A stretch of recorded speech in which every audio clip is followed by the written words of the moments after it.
আজকে সুই সুতা দিয়ে নয় রং তুলি দিয়ে মাল্টি কালার ড্রেস তৈরি করলাম। আশা করি আপনাদের ভালো লাগবে। আসসালামু আলাইকুম, কেমন আছেন সবাই?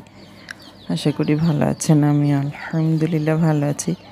গলাটা এতই খারাপ হয়েছে যে আমার নিজেই নিজের গলা চিনতে পারছি না, এরকম হয়েছে। এত ঠান্ডা লেগেছে গলায় যে কথাই বলতে পারছি না। ভিডিও এডিটিং করে ভয়েস দেওয়ার সময় খুবই কষ্ট হয়েছে আমার। তো যাই হোক, আজকে আমি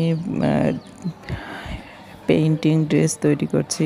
পেইন্টিং বলতে আজকে ডাইস দিয়ে আমি ব্লগ করব। তো এখানে আমি ডাইসগুলো নিয়েছিলাম বেশ কিছুদিন আগে অনলাইন থেকে আমার এই ডাইসগুলো নেওয়া। তো ডাইসগুলো দেখছি একটু কেমন যেন হয়ে গেছে, কাজ করা হয়নি। একটু কাজ করেছিলাম, তো এগুলো দিয়ে আর কাজ করাই হয়নি। আরও আছে, সেগুলো দিয়ে কাজ করেছিলাম। তো এখানে ডাইসগুলো কেমন হয়ে গেছে এজন্য একটু সবগুলোই ধুয়ে নিচ্ছি। এছাড়াও যখন ডাইস দিয়ে কাজ করতে হয় তখন এটাকে তার একটু সময় আগে ভিজিয়ে রাখতে হয়, ভেজা ডাইস দিয়ে কাজ করতে হয়।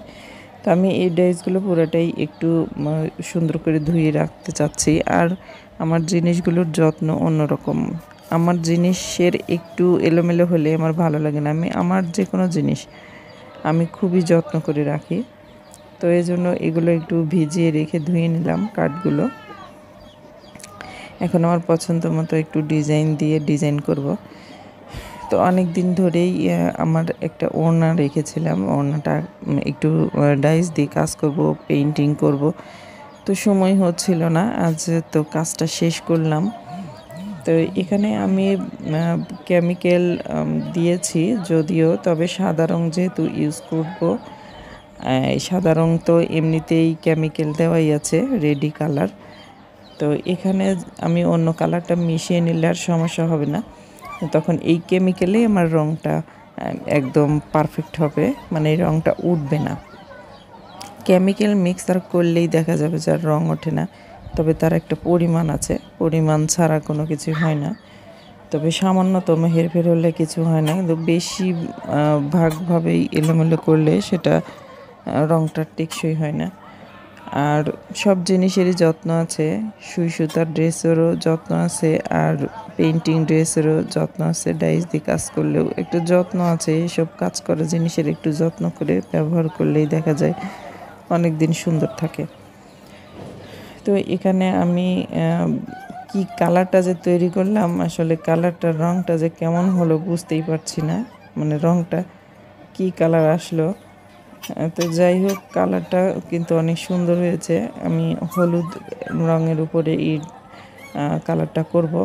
আর এখানে আমি একটা বাটির উপরে ফোম দিয়ে নিয়ে তার উপরে আমি রংটা ঢেলেছি।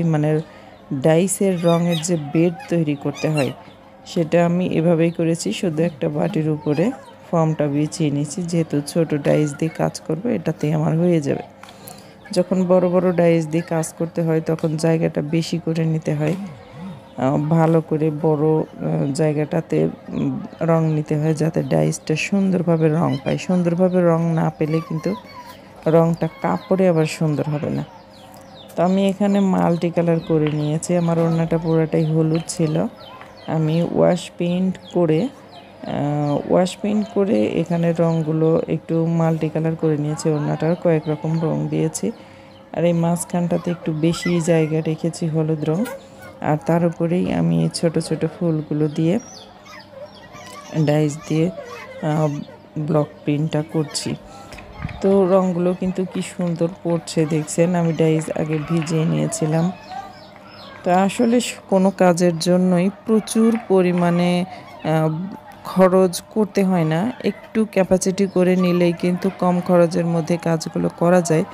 এখন মনে করেন প্রথমত যে এই কাজটা করবে, এখন এই ডাইস দিয়ে কাজ করবে, ডাইস লাগবে, তারপরে আপনার ডাইসের বেডিংয়ের জন্য যে বেড তৈরি করার জন্য যেসব জিনিস দরকার, প্লেট, তারপরে হচ্ছে ফোম, আরও অনেক কিছু লাগে যেগুলো অনলাইনে পাওয়া যায়, দেখা যায় ওরা কম্বো হিসেবে বিক্রি করে।